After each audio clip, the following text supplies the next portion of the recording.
అండి మీకు కూడా నాలానే రెగ్యులర్‌గా పప్పుల చట్నీ తిని బోర్ కొట్టిందా? అయితే ఒకసారి ఇడ్లీ దోసల్లోకి ఇలా ట్రై చేయండి. శనగపిండితో చట్నీ చేసుకోవడం చూసేయండి. బొంబాయి చట్నీ అంటారండి దీన్ని మా ఊర్లో.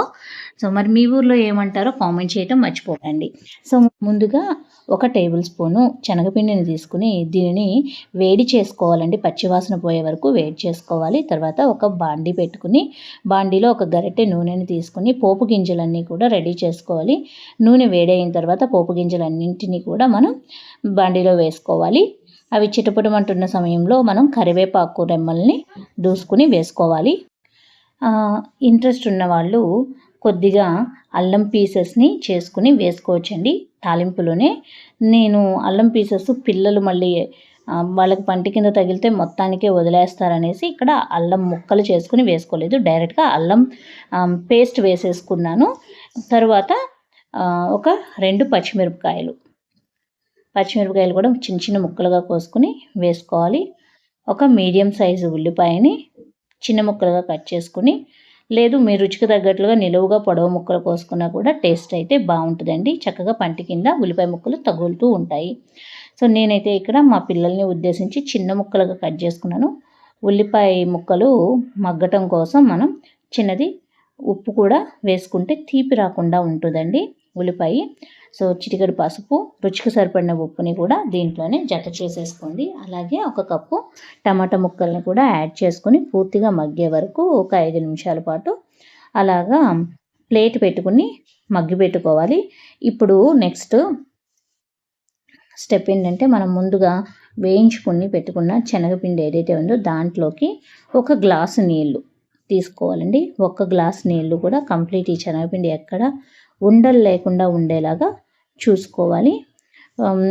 మొత్తంగా వాటర్ పోసుకుని ఒక 2 మినిట్స్ పక్కన పెట్టేసామంటే ఏదైనా కొంచెం ఉండలు ఉన్నా కూడా నానిపోతాయి. ఈలోపు మనకి ఈ పోపు అంతా కూడా చక్కగా వేగిపోతుంది, మగ్గిపోతుంది. సో ఈ వేయించుకున్నటువంటి పోపులో మనం ఇంకా మీరు ఇష్టపడితే వెజిటబుల్స్ అంటే క్యారెట్, బీన్స్ కూడా వేసుకోవచ్చండి. సో మీరు మీ పిల్లలు తింటారు అంటే ఖచ్చితంగా కొత్తిమీర అన్నీ కూడా ముందుగానే వేసుకోవచ్చు. మీ పర్సనల్ టేస్ట్ని బేస్ చేసుకుని తీసుకోవడం ఉంటుంది కంప్లీట్గా.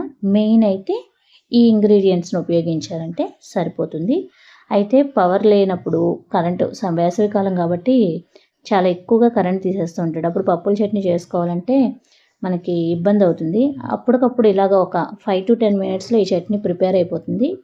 ఇలా చేసేసుకుని మనం ఇడ్లీ దోశలోకి సర్వ్ చేసేసుకోవచ్చు. చాలా టేస్టీగా కూడా ఉంటుందండి. ఇలా సర్వ్ చేసుకుని ఒకసారి ట్రై చేసి చూడండి. తర్వాత టేస్ట్ ఎలా ఉందో మీరే కామెంట్ చేయండి. టేస్ట్ అయితే అల్టిమేట్ ఉంటుంది. సో చూసారు కదా, ఒక 2 మినిట్స్ అలా పక్కన పెట్టేసామంటే మొత్తం చిన్నది ఖచ్చితంగా లంప్స్ వస్తాయి. అవన్నీ కూడా వాటర్లో డైల్యూట్ అయిపోవడానికి ఒక 2 మినిట్స్ టైం తీసుకుంటుంది మనకి శనగపిండి. సో పక్కన పెట్టేసేసి ఈలోపు మనం చేసుకోవాల్సిన ప్రాసెస్ అంతా చేసేసుకోవడమే. ఓకే. అండ్ దీన్ని ఇడ్లీ దోశలోకే కాదు, మీరు ఇష్టపడితే పూరీలోకి తీసుకున్నా కూడా టేస్ట్ బాగానే ఉంటుంది.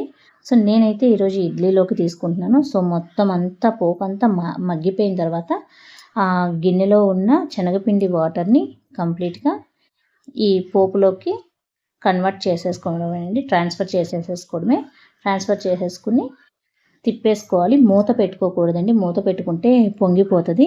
మూత పెట్టుకోకుండా ఒక 4 to 5 మినిట్స్ ఇలా గరిటెతో తిప్పుతూ మీడియం ఫ్లేమ్కి హై ఫ్లేమ్కి మధ్యలో ఫ్లేమ్ని పెట్టుకుని మీరు ఉడికించుకున్నారంటే ఇలా థిక్నెస్ స్ట్రక్చర్ వచ్చేస్తుంది. బౌల్లోకి ట్రాన్స్ఫర్ చేసేసుకుని కర్రీని సర్వ్ చేసేసుకోవడమే అనమాట.